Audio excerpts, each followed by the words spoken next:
AP Radio 105.7.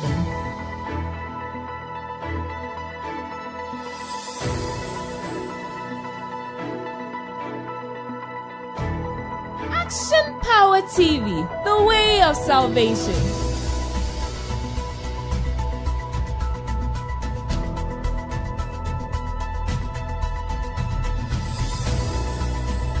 You're listening to AP Radio.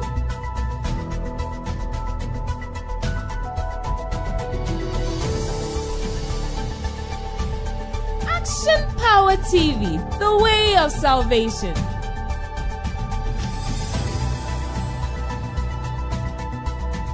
AP Radio 105.7.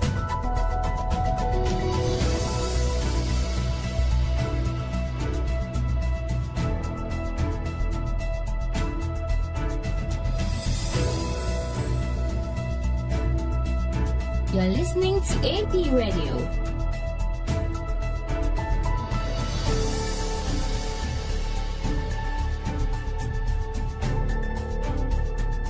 Action Power TV, the way of salvation.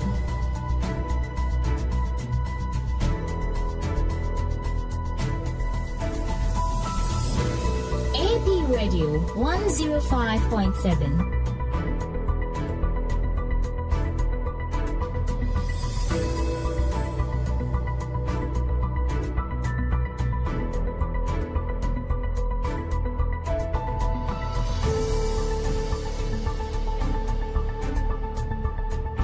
You're listening to AP Radio.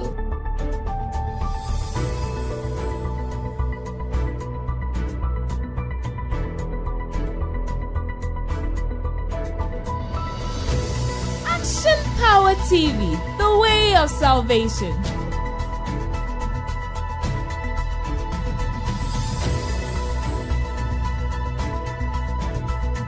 AP Radio 105.7.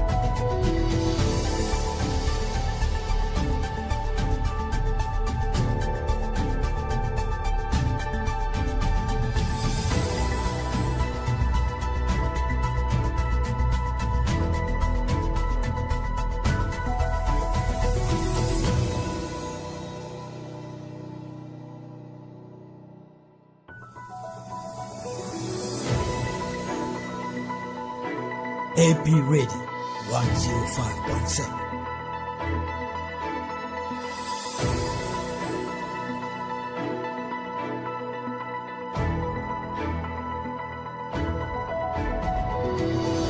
Action Power TV, the way of salvation.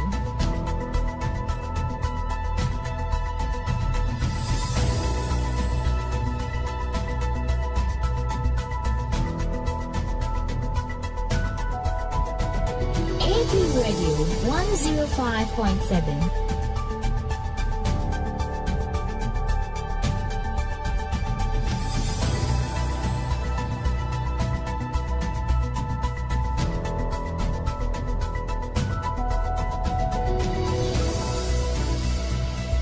You're listening to AP Radio.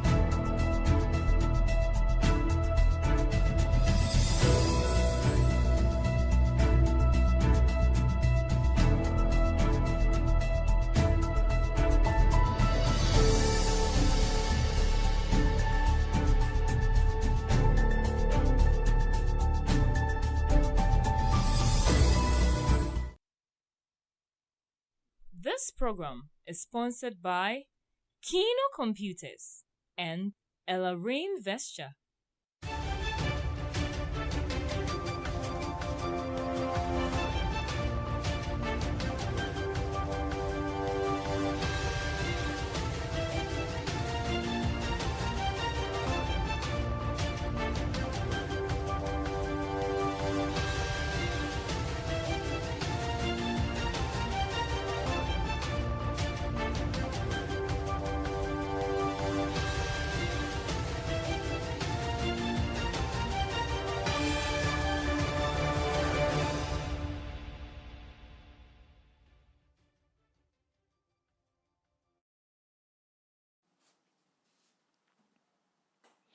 Mema mu nyina mu adwo anwumre yi ha ye APTV Eno radio 105.7 so yabwa some hodo esisi ye mai muni ama hodo so ena yede so mo se no sia brem kase ensem no de obete ebini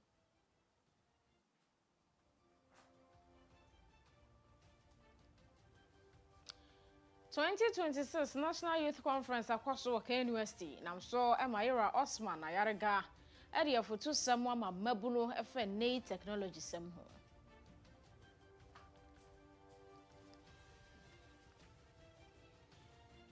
Sanso ana Madam Valeria Chiremo se enye se nsuo no ebi ni oman mo ene yebeka ne se miamia bi wo ho a wono mo nsa enka nsuo ne mom se ni yesisihye oman no ne enyini aboroso no ene se se aban de hihye pagu akwan mu ankura wo mu ni nsuo ebetumi ahwetwe bi akọ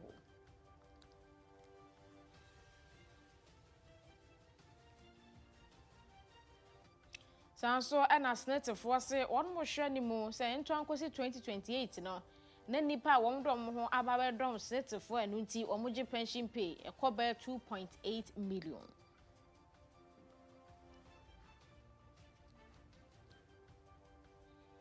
Sanso ana yeko Zimbabwe le Kariba amanebo ene se sushen bi akwa dan butu ewomo na soma nipa aduanan 944 ne yekasa yi yese wono to nanom nsiedo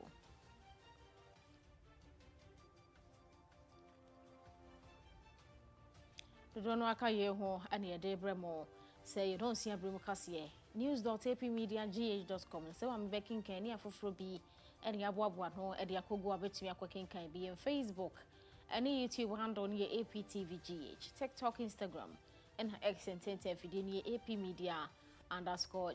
Most of boss lady, Afia Kyem, Agyemang.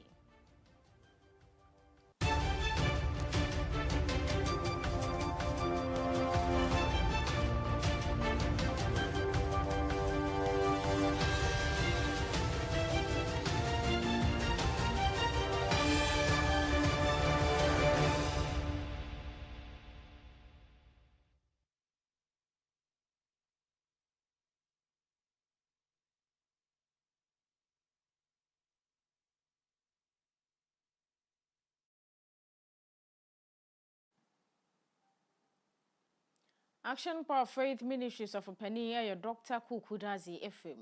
And Chacha and Quajakwa or Demaya Quasiada no Pebiano, so and Casafide so no. Watch there one or more from Jose Christopher Nasa, we are sending penina. Says he, the any busa, sorry be a warm door, son qua, and a papa, a very shreddy a ya, a witch media queen, honest, and say be a no a you could be. Or your fortune said the beada, Yamipi will be. I will wait to me, a boama, nipa, about no yamin chain. Anase nipa benya enkwaje adane de nyina no ofa nipa baako e wo bre baako mo oyemfato ho e wo no wa Moses na fe Yesu Kristo ensam ho se wono mo nyame fa wo mo baako pe na obi anka ho ntie ne kra ba o man yimu a ensore bi bi fe no one man church ne ade no ntie obu a wo se one man church de onko bi ne ade no eno ma yehu se sankofo nya di enipa dodo achi asore be ka se wo mo do so ne ade no eno no mo gide se betum di wo makonyame ho Amay when say one church no can be an HSA, wouldn't nyame akwan. Se nyame pese o she adifufuro bi ase edigi nipa nkwa. De bia ya o di nipa bakwa obi anim no na ye. Na ya omfa nipa bebre. Wo no wa breso no. Wa bra na nyame pese o gi nipa no efri ensuyiri no na odeba abeba no. No one otene ye. Wabra na nyame pese oji Israel for free. Pharaoh trimodin nhyeswa na odi hye Israel for so Egypt no. Ofa Moses so. Moses na nyame efa no so edene ji Israel for. Na Moses eye nipa bako. Wabra Israel for na nkasa say Moses apam no na nyame pese oye adifufuro digi nipa na o pese onya oje no ofa erade Yesu Kristo so na erade Yesu ena nyame fa no so se nipa dasani edite apamfufura sori a ebema nipa nkwaje na erade Yesu Kristo ye bema bako a na nipa nim no a nipa no bu na nimtia sɛ na ɔyɛ carpenter niba sɛ da bia nyame pɛ sɛ ɔgye nipa ɛyɛ a ɔde nipa baako ɛnyɛ nipa bebree ɛno nti ɛyɛ nimdeɛ a nipa ni ɛne sunsum mu nneɛma a wɔn da na di ɛka ho nsɛm wɔ abere a wɔn nte aseɛ ɛna ma nipa binom po mɛɛma ayɛ a nyame ɛhyɛ wɔn sɛ wɔnyɛ bibi ma no na wɔn ka sɛ asɔre bi yɛ nipa baako asɔre anaasɛ one man church sɛdeɛ ɛyɛ Ghanafoɔ titiri wɔn ka no mpo sɛ wode kɔ tete nsɔre no a awɔ hɔ akyɛ ɛwɔ nkura bata pii wɔ amanamana pii so koraa nso a ɛyɛ bɛrima baako pɛ ɛna di anim ɛti sɛ amammuo ɛyɛ ɔmanpanyin ɛna di ɔman no anim obiara a ɔbɛka sɛ asɔre bi yɛ nipa baako asɔre anaa one man church biara no ɔndwen ɔkasa wabra onni nti aseɛ. Na Dr. Ephraim Ayehu sɛ asɔre koraa no ɛsɛ sɛ kronkron yɛ ne ade a yɛde asusu dua to wɔ sɛ asɔre efiri nyame ɛsan sɛ Yesu Kristo asɔre ɔbɛteyɛ na yɛ kronkronfo nko a ɛne wɔ mu ne nne yɛ nsɔre a kronkron yɛ anim no wɔn kɔ asɔre na biara yɛ deɛ wɔn pɛ basa no a nyame wɔ kronkron koraa no entumi entena asɔre yɛ te sɛm nti ɛsɛ sɛ yɛn na ɛma ani da hɔ nneɛma nipa dodoɔ enyi yɛn anaasɛ ɛnnaada yɛn ne mu yɛbɛhwehwɛ papa no sɛ yɛ kuma bi a nyame wɔ kronkron wɔ mu a kronkron yɛ wɔ mu no ɛna ɛbɛtumi de akɔ nyame hɔ ɛna asɔre no nso a Awurade Yesu Kristo teeɛ no na ɛfa na egusu afa nipa a wɔyɛ kronkron ɛte sɛ ɔno sɛ nipa bi ka wɔn ho bom na wɔn na asie sɛ ɛyɛ asɔre na nso so wɔn nyɛ nipa kronkronfoɔ a wɔn kuo no ɛnyɛ asɔre ɛyɛ timamufoɔ kuo ɛte sɛ ɔbra yɛ bɔna kuo kronkron ɛnni wɔn mu na Awurade Yesu Kristo nso ɛnim wɔn Awurade Yesu Kristo ɛɛba bɛfa nipa a wɔyɛ kronkron te sɛ ɔno na nipa dodo a wɔn wɔ adamo ne ni yɛ deɛ ɛno deɛ ɔnhwɛ koraa sɛ Awurade bu kuro bi anaasɛ ɔman bi atɛn a ɛyɛ nipa a wɔn yɛ kronkron te sɛ ɔno ɛna ɛyɛ a ɔhwɛ na ɔhu wɔn mmɔbɔ sɛ nipa dodoɔ no ara ɛwɔ adamo ne ni yɛ ɛne wɔn suban a wɔbɛhu wɔn sɛ wɔn yɛ n'atamfo wɔbɛsɛe wɔn nyinaa na wɔmfa wɔn dodoɔ ɛho saa na ɔyɛyɛ ɛwɔ Noah abrɛ so ɛne Sodom ɛne Gomora wɔsɛe nipa na ɛwɔ asase so nyinaa saa abrɛ no ɛna ɔgyaa nipa nwɔtwe pɛ a na ɛyɛ Noah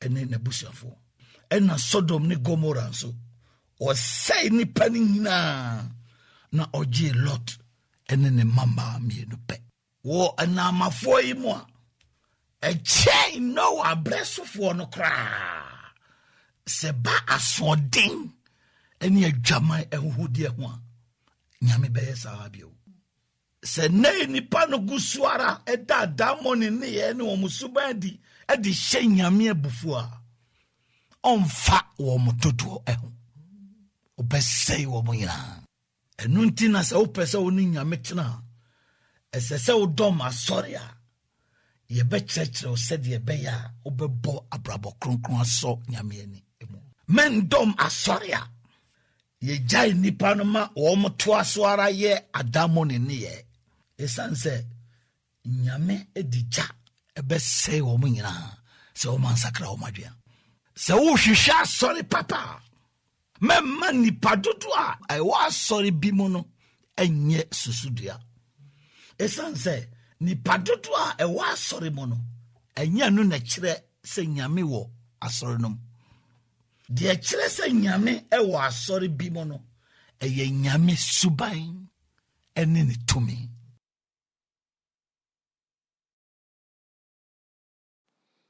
Action Power Faith Ministries of Penny Dr. Kukudazi Ephraim and Churchill Quadra Quan Wadama Kwasiada no Pebiano Sono, a wound Zembi and no same subium you quadra, and if you are then you may not so. na yɛtewa so nsɛm foforɔ mu a wohwɛ US Ghana embassy no a ɛwɔ hɔ no a ɛba bɛto odwa sɛ adwumayɛfoɔ bi yɛ ɛwɔ hɔ ɛde wɔn ho ahyɛ ketahyɛ prɔyɛ ne dwere mu a nkurɔfoɔ bi a ɛhwehwɛ wɔn mmoa sika bi a ɛsɛ sɛ wɔn tua no na wɔn adane ɛde afiri bea ɛsɛ sɛ wɔn tua de fa ɛma Ghana travel consultant ɛhɔ na na sikatua bi a ɛfa ɛwɔ abere a ɛnkɔ ɔman no foto mu anaasɛ ɛnkɔ aban no adie mu ne santi wɔnom asɛm no bɛto odwa sa no nyafo Samuel Okudzeto ablakɔ na ɛsɔfo hwɛ ni amahodo nkitahodie nsɛm so ɛne woyi nipa dodo a wɔn wɔ US embassy wɔ nyina wɔn ɛwɔ IT hɔ kora deɛ woyi wɔn nyina ɛde firi hɔ na asɛm no mo yɛ mo hwehwɛmu aba bɛto odwa sɛ sika pudu akeka bomu a ɛyɛ fraud a de na sɛ bukata wɔn bu nkrɔfoɔ no ɛyɛ $19.2 million ɛkeka kɔ $19.3 million ɛnyɛ sika kuma akora ɛna nanso ma owura Edem senanu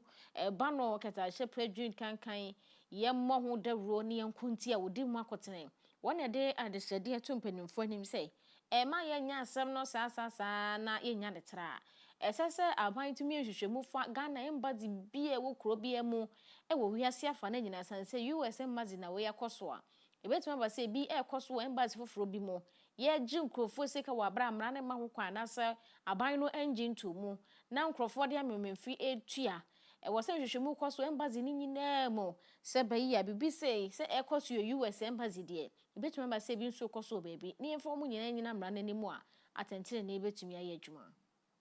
I think that there's every reason to begin to suspect that this could be something that is happening all over. If people had the audacity to begin to tinker with our website, as it were, integrate parallel systems that collect money, create websites that have your national logo, crest of arms and all that. Why should we think that this is only one embassy? It probably could be happening elsewhere, and not just in terms of the foreign service. There could be other services that are being provided or supposed to be provided at the national level that have been infiltrated and are being taken advantage of or exploited. So I think that a much more systemic approach to checking what is going on with all our websites, what is going on with all the payments to services. Are all these services legit? Or do we have other areas where services have been defined, monies are being collected, which are not going into the national kitty? Surcharging, recover the monies, because this is monies that were presumably paid to the state, recover and surcharge them, penalize them, even trying to do this. In my mind, that probably means not just expect some financial premium, but also they should face criminal, proceedings because this is criminal.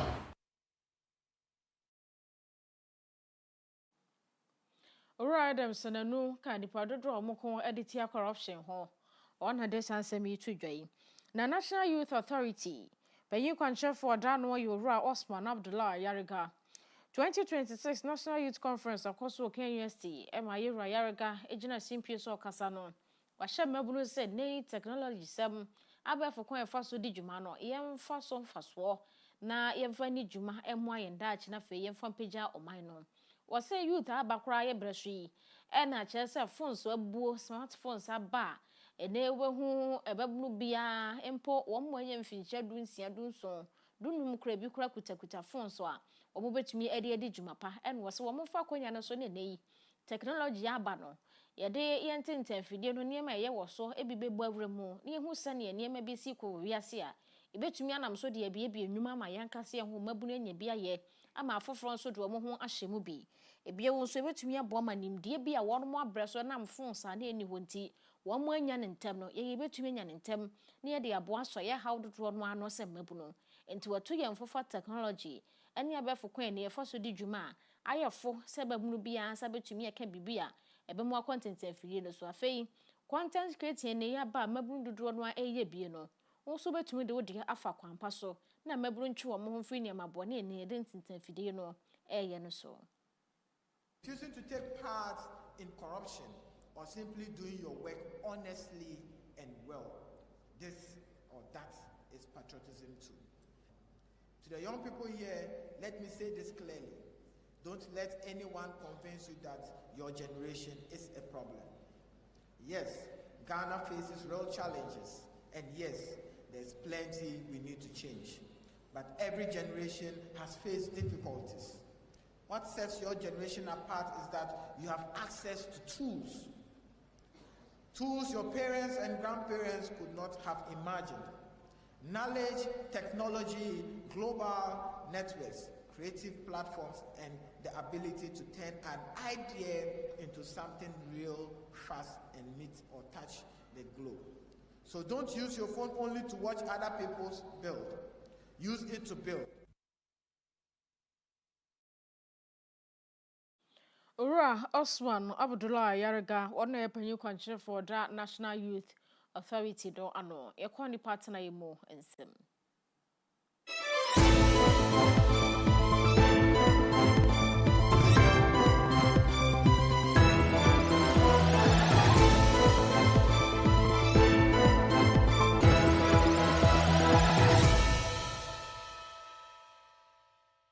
This segment is brought to you by King's Home Studios.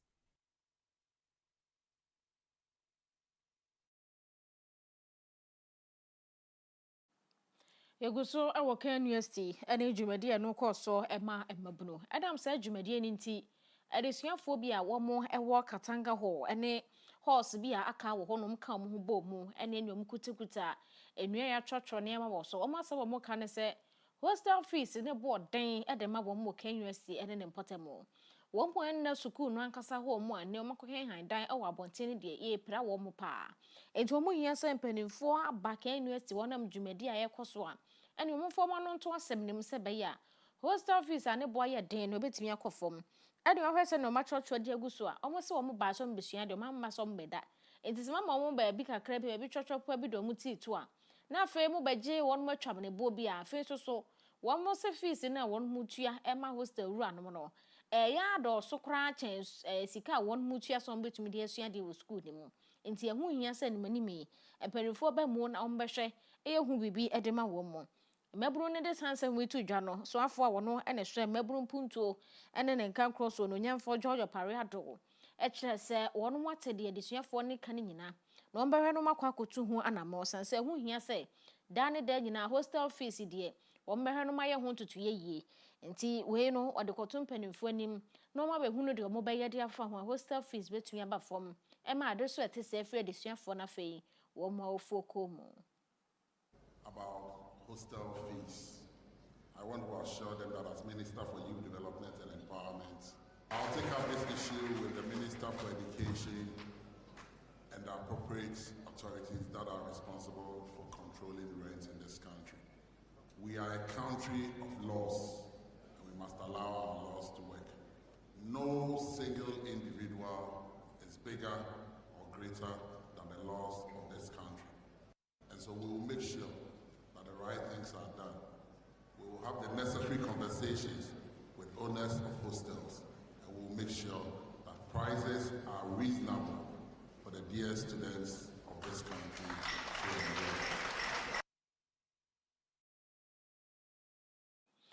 Odonyamfo George Pareado wona oyeso afo shop mabru mpuntu ene enkan crosso na yenko tamale senior high masuku no a ewo ho no omo atumi aboa ama akuakuo bi nso omo ka omo ho bo mu no omo si ICT lab a omo de computers makoma ba aduoso na akwakosi mu a ebeboa ma no a omo wonto so suku yimo ewe ni abef kwan yefa so edi djuma eho adisua mu na nam so ma headmistress owo school ni Mesa Sha Asuma edi adesede eto aban no anim ose oba school ni mu a won mu hia dan dodo no awo ho ebi eye de adisuafo betin masua de ene de ma no won bedem dormitories ni bi enne wo hwe kwaku a won bo aya won na atumi ama ICT lab won sake bi ma computers nso manya bi ene obo sa ekwaku ya baso innovation experience na fe whole lab innovation won bo ma baso na bi e won so no se aban no so be na famu di a eno ne classrooms ne dormitories a won mu hia se be ya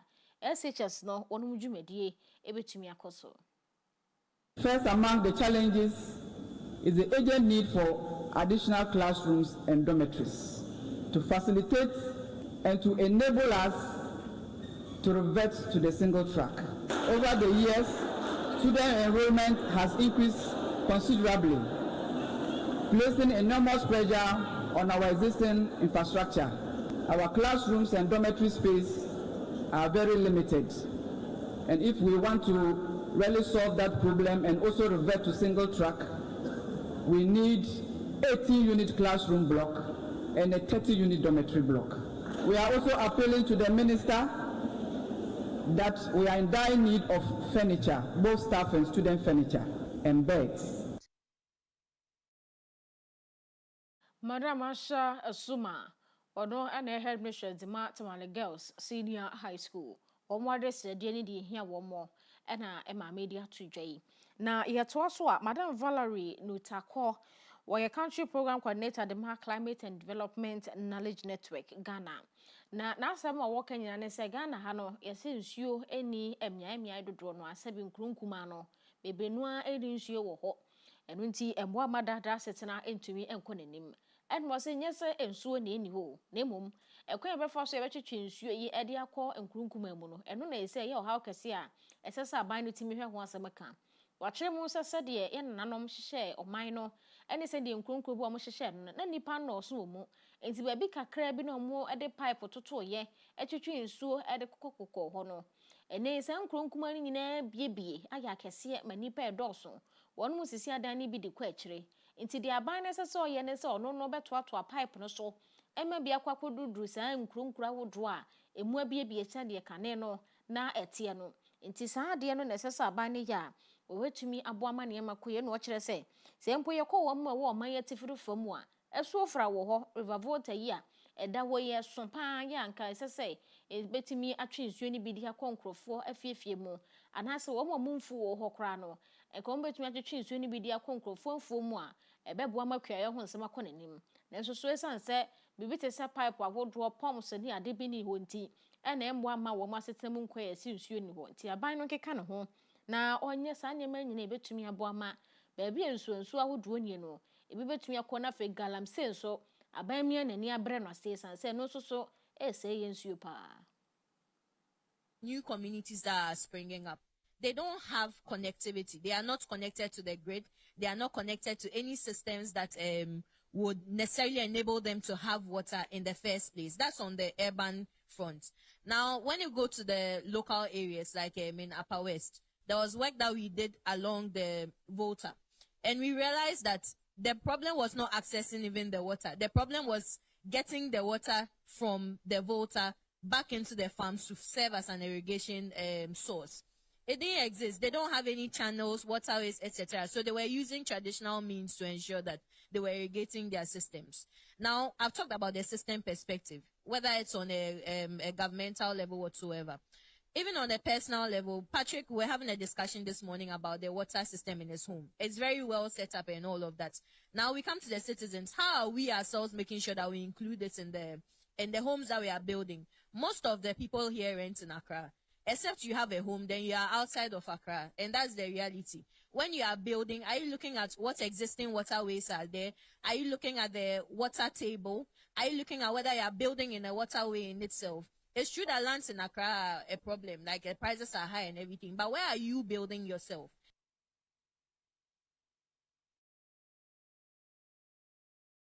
We are Madam Valerie Nutako, no na Casadia fa and so who say, O call my yet friend baby cry so nebi wo, and so I can see a better trader conquer for fomo.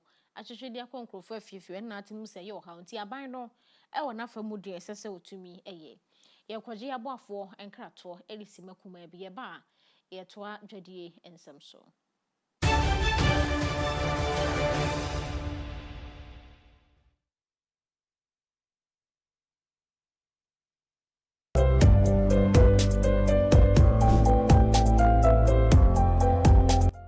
Eyen kwasam se adwumasua ya ade a se wonsaka obia ntumi njem free wonsam enonti enei se wopese wotu kwan kwa amonone ana wotena omanga na mu eye adwumanya sika gu botom de a mekanfo St Augustine Heavy Machine Training Center de Agyemang ko na onfa na wotwemienu pe enkyerɛ wo Caterpillar piloda any forklifter ebo no ewo fom kra ye wo Kumasi Asqua ye ne Asqua police station no eni dinhwe de mu ye san so ben Asqua Children's Hospital Tafua Akoko Spares Junction wa ubetumi afre St. Augustine Navy Machine Training Center 0243860810 St. Augustine Navy Machine Training Center. We are your last stop.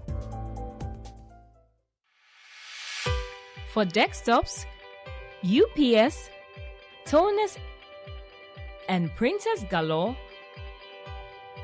Pogbell Enterprise has got it all, from CCTV cameras to office chairs that keep you in style at affordable prices that will make you smile. For schools, businesses, and individuals alike, we have what you will surely like. Contact us on 0245 099 786, 0245 099 786. Pogbell Enterprise. Shop with ease.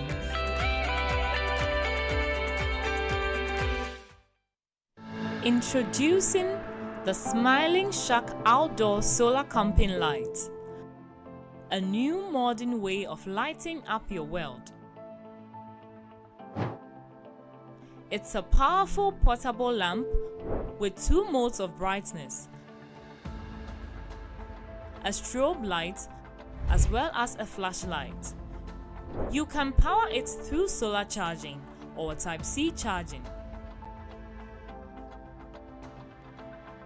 With a built-in high-capacity lithium battery, you can also use it as a power bank to charge up your mobile phone through USB.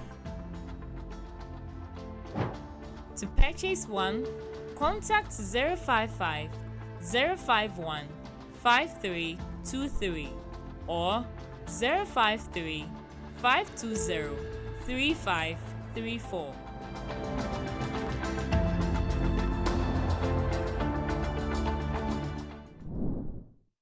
This is what mini wireless networks look like.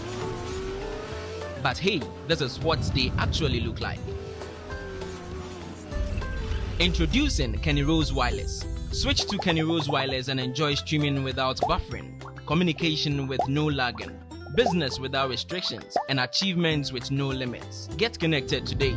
For enquiry, sales, and support, contact us on 020-8282-810. Visit our website on www.kennyrosewireless.com. Kenny Rose Wireless, internet made easy.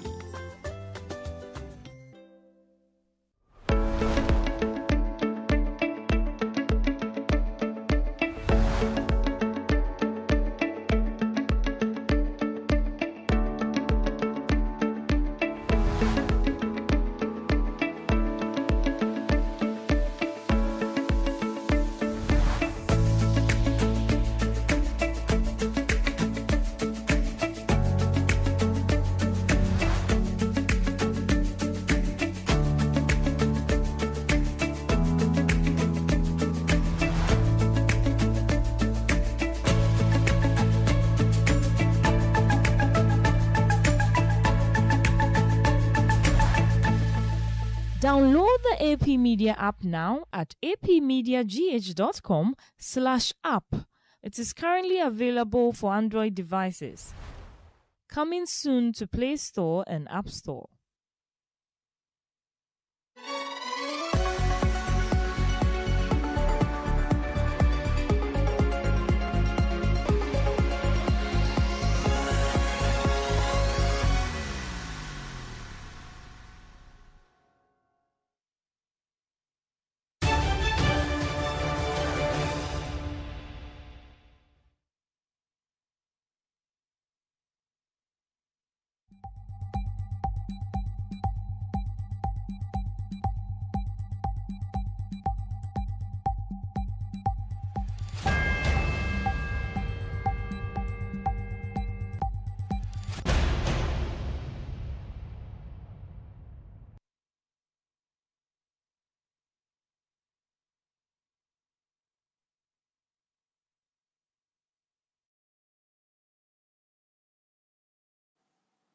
Etwa wo sima kakra kwaje aboafo nkrato. Aha ye APTV ene radio 105.7. Onwudwo akase na guso ede somo. Na yeto so ewo dwadie ensemu a Seretefo ese on mo hwani wo se entankosi 2028 ne de. No manya nipa be 2.8 million ha. Won mo ehye senator se ebi mo eje o mo pension aketua.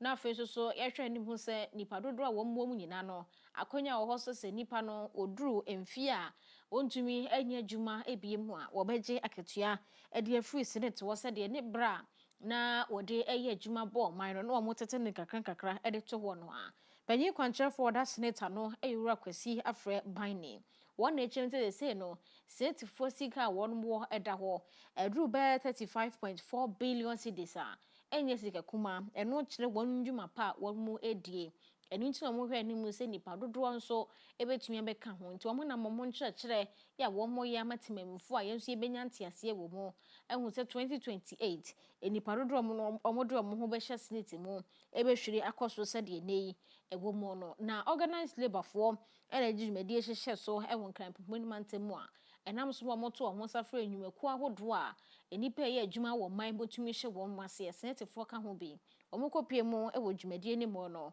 ena omo panyin kwankyerefo de omo tiri mopoyi etudwa as partners. So we are on a partnership journey. And it's important that to have a partnership that works, we need to be aligned on the aspiration. And we will continue the deliberations even from our conversations today to ensure that the goal that we have, the goal that seeks to expand the scheme, expand coverage to the informal sector, improve on our investment returns, and to build a scheme that is sustainable into the future. It is because we are conscious of the areas in which we play. The financial investments have given us some of the best returns on investment, and that has informed our decision to put a lot more money in that space. Now, when it comes to the real estate side, it not only gives us investment returns, but it also serves as a social.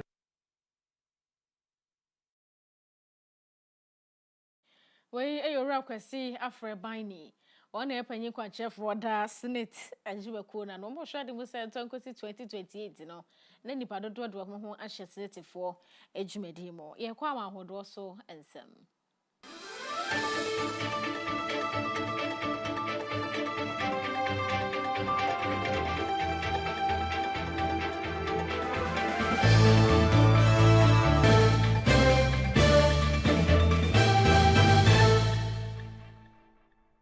This segment is brought to you by Desat Solutions.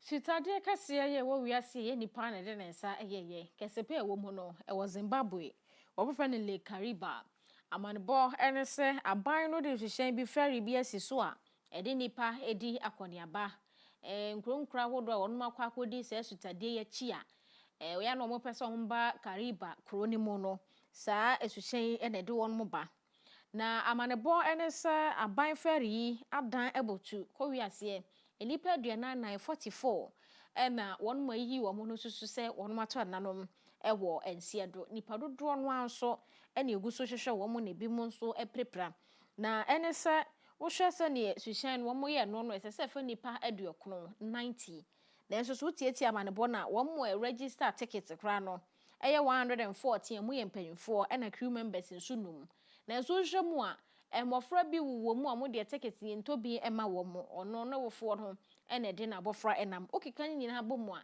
enipa no so se be 153 ena na ewo sa suhyen no emu a ne senti ihwehwemu go so ekoso efa won mu a ye hwehwe go mu nipa 77 ye kasai amanebo ene se ehu wo mu a won de omoda so etiase enti aduana nan no ena mo na mu ato ananom nsie do Zimbabwe for president Emerson ede atudwa ya wo kire mo se Sesi ane de wo mo declare state of disaster na chese niema wodo ekoso torenchem kese pa e na ato wo mo no ya omgu kofogu so a enipa dodo edan butu gu nsuo nim ne gusu hwehwehwe bia ko hu se wonu betumi enya wonu mo nyina. Rural Infrastructure Development Agency passenger ferry capsized yesterday, and we can confirm that currently the sea divers that were working to recover bodies of the deceased have now recovered a total of 14 adults and 11 children, bringing the number of the deceased to 25 that are currently. Now we do understand that the boat capsized yesterday late afternoon, with the Zimbabwe Republic Police confirming the unfortunate tragedy at 16 minutes past 4 p.m. We do understand the vessel had a carrying capacity of 90. However, it remains unclear on the total number of people that were actually on this particular vessel. And the Gaurari Trauma Center at Maombekombe Primary School, where the survivors are receiving counseling and are currently under medical monitoring. We spoke to some of the survivors and they gave quite harrowing accounts of what they witnessed yesterday, with some of them complaining and detailing the tragedy they went through in terms of scrambling for life jackets, in terms of really fearing death, as it were. And we're also speaking to some of the locals here who are explaining this issue of the cause of the capsizing of the passenger ferry. It is said to be the strongest sea wave here in Lake Kariba.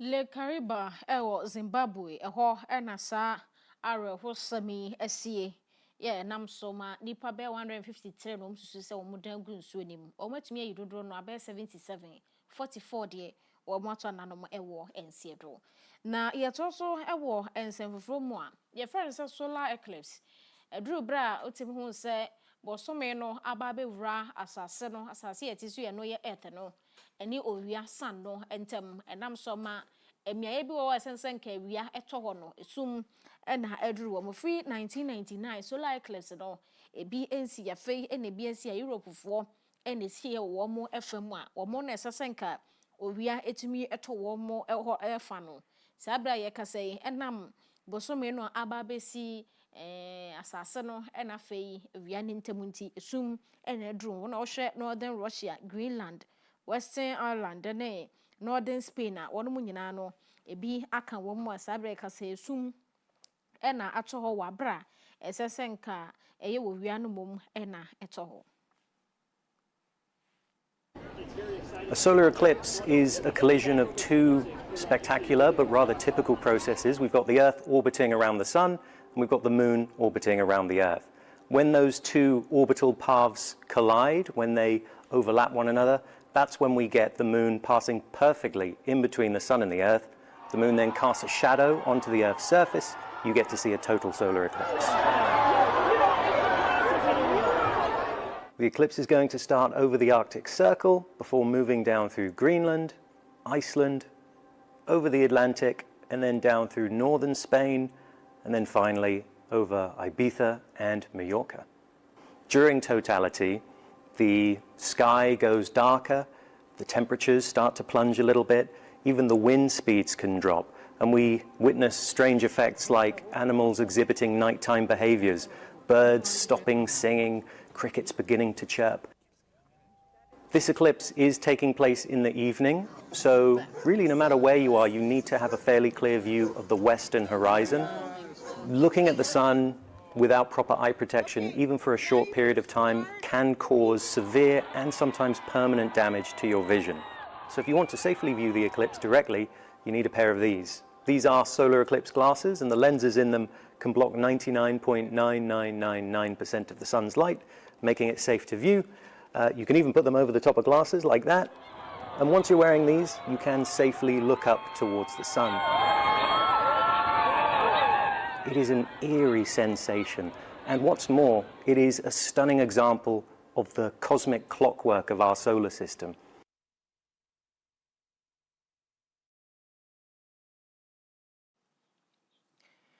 Oy so ayamane boy free abanone eba yede mu nsem esomo yen kase do yegina so ne de asi news.apmediagh.com and yede online stories nyina kogo abetumi nya bi Facebook APTV online ukọ YouTube nso APTVGH TikTok Instagram and X and Twitter ni APmedia_GH boson for boss lady Afia Kyem Agyemang somo kase ne kinkemo na me kai wo say e sori so no nson radio no commentary e ba so Super Cup PSG ene Aston Villa and womode e hihye so nti kepoku na bedwafo beta so the commentary na so mo san so na TV so me free so no ano pre-season friendly matches ni bi e koso no so e betwa gu e wakasafoni no so nti jibre ne hwe bi wo hwe TV so no na radio no so da 105.7 heye ya kepoku ene ne nkrofo e de commentary so mamo e so madam nyina ma say